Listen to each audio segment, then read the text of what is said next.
Welcome to Analyst Talk with Jason Elder. It's like coffee with an analyst, or it could be whiskey with an analyst reading a spreadsheet, linking crime events, identifying a series, and getting the latest scoop on association news and training. So please don't beat that analyst and join us as we define the law enforcement analysis profession one episode at a time.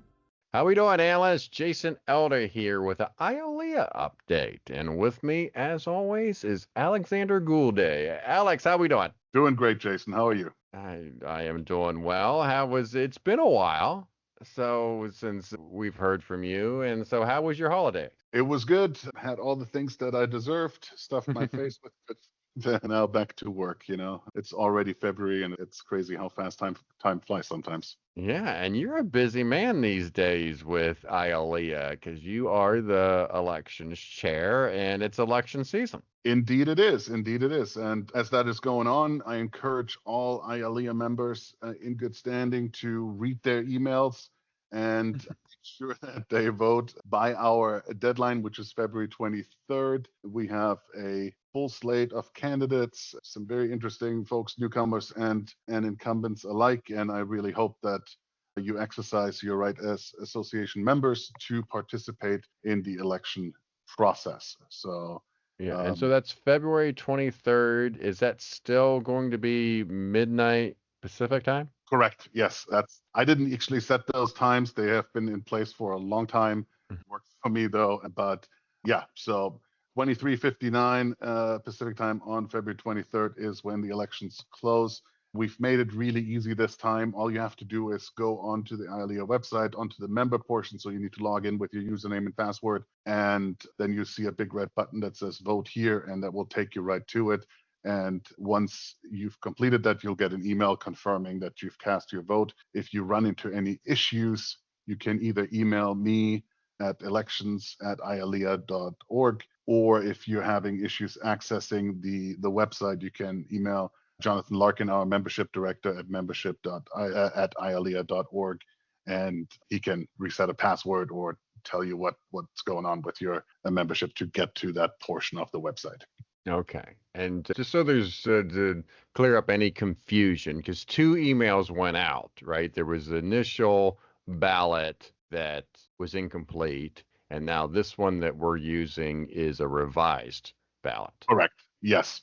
Yeah, there was an administrative error on the first one that we caught, but unfortunately not before it went live, and so we made the change, and so we actually extended the voting deadline by 1 day just to make sure there's nobody who's disadvantaged by that. Okay. So if you're going through your emails, just make sure that you're using the latter one, not the former one. In the show notes for this episode, we will put in a link to the ballot and additional information for our listeners. So if you're IALEIA member, please vote. And so just to remind people too, how long of term are these folks signing up for? This is a 2-year term, correct? This is a 2-year term. So this is for the 25 to 2027 term. The new board will take office on July 1 and then serves, so July 1, 2025, and then serves basically until June 30th, 2027. Yeah. And how long have you been, I should know this, but I can't remember. How long have you been elections chair? Oh, since 2023. So this is my second. Oh, okay. Only. I know it feels like for forever, but actually with Kelly Kimsey before me. Because I am really impressed. We're not going to go through name by name. I am really impressed with the number of candidates per position, because I think a lot of times I've seen where like you either don't have people running for a position, or there's only one person, so that person wins by acclamation. But in this case, there is 5, 6 positions where you have at least 2 candidates, and there's even a couple of them that have 3 or more candidates running. Yep. So that's really great. I am really impressed by that there is this desire to get involved and help shape the association. Yeah, I can't do anything but agree.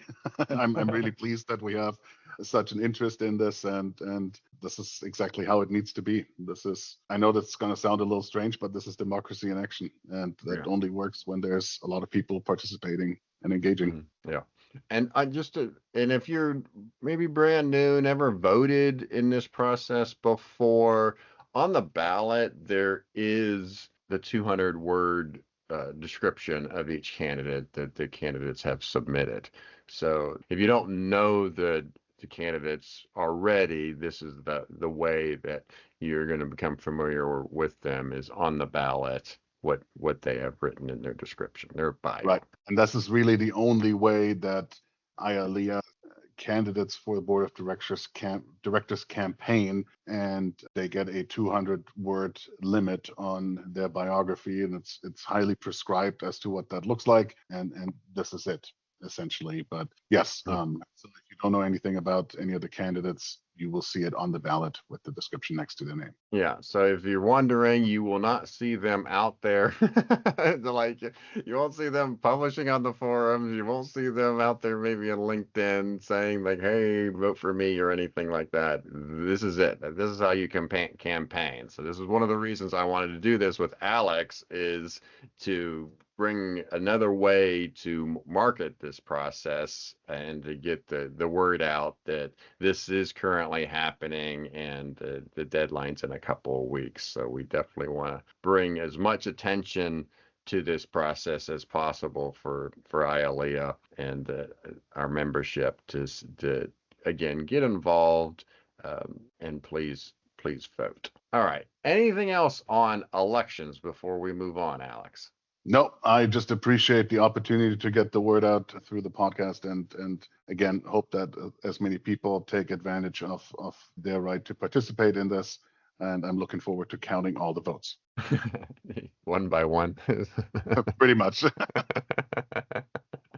right. So next, it's right after that. So we go from election season to conference. Correct. So we've talked about it before in a prior update, but just as a reminder, the annual LEIU IALEIA Training Event, which is the official annual training event, which is the official name of our training conference, is taking place April 7th through April 11th in Vancouver, British Columbia, Canada this year. So right around the corner, certainly. Registration is open, and the agenda has also been published, and there's some really interesting topics on the agenda, and supposedly they're still adding quite a few topics as they become available according to the website. But when I scroll through it, I'm already seeing I'll have a tough time deciding which ones to attend and which ones not. So it's going to be interesting. There's some old stalwarts in there. Leonard Lady's Excel overview, he always has a full house, but then lots of other stuff on drug poisoning investigations, some cyber things, and also a really good mix of presenters from agencies around the world. So really, really pretty interesting, and pleased to see that. And for those who have not attended a conference before, you earn training, continuing education certificates, and they, the way this usually works is you attend one or two classes per track plus another elective, and then you'll get a certificate to download, which is very easy to insert into your training folders and files, and really helpful. And this time around, they're offering Basic Intelligence Officer Certificate, Fundamentals in Advanced Analytical Skills, Fundamentals in Criminal Intelligence, Fundamentals in Criminal Intelligence Unit Supervision and Management, and Fundamentals in Cyber Investigative Tools. So you can, if you're scheduling your conference attendance in a smart way, as all analysts usually can do, you might be able to walk away with two, possibly even three certificates, just because of how you can attend courses. Many of the classes are going to be offered multiple times throughout the week to make sure that people have choices. Yeah, this is quite a lineup. I'm just scrolling through this. Again, we'll put a link in the show notes for the listeners to have an opportunity to go through this. I highly recommend attending this conference. I think it's going to be in a great location. I think it's going to be really interesting, and I think there's some really great topics here. And for those that may be hockey fans, I see there's a hospitality night on Tuesday where you get to wear your hockey gear. So that's always fun. And so yeah, so I think, what does that say? A lumberjack? Wait a minute, axing for a good time channel. Oh, that's flannel, wearing your flannel. I thought they were going to have some kind of like lumberjack contest. I was like, oh, that would have been kind of cool, like they do on the TV. Did you ever see those where they guys Lumberjack like, games? Yes. yeah. Like I was like, oh man, I was like, I'd be done after about 6 swings. I'd be so Well, out of breath.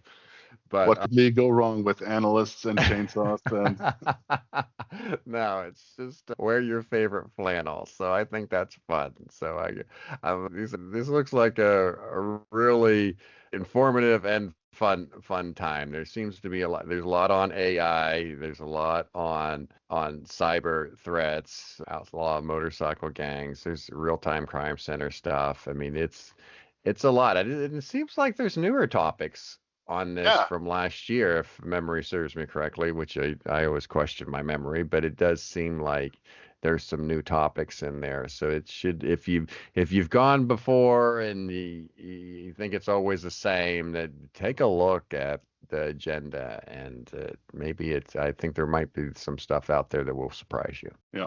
One thing that I really would like to highlight, because I sometimes feel that we're not highlighting this enough. Every year there's on the day before the conference actually starts. Conference officially starts on Monday.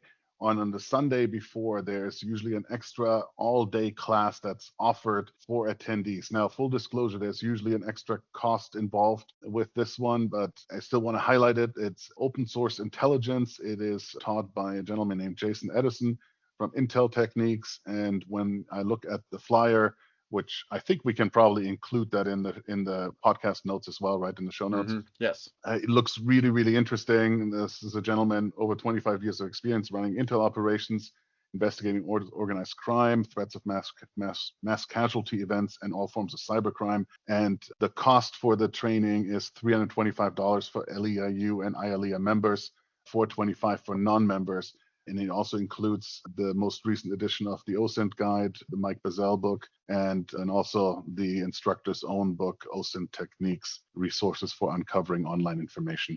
So looks really good. I hope I get a chance to attend myself, but I wanted to make sure that people knew about this. So if you want to take some extra 8 hours on OSINT, on the most recent OSINT training, this might be the way to go. Yeah, and then you can get into Canada a day early. You can go in on Saturday. Correct. And live it up in Canada for one more extra day than everybody else. So that does sound interesting, and it does sound like that is some good training. So it's kind of funny, when I read it fast, I was just like, wait a minute, does that say Jason Elder? I'm like, no, that's Edison, Jason Edison. I read it fast. Another And Jason like, E, right? Yeah, another Jason E. So I was like, yeah. So all right, Alex, anything else on the conference? Nope, that's all I have. Make sure if you are traveling, or if you're planning on traveling, make sure your passport is valid.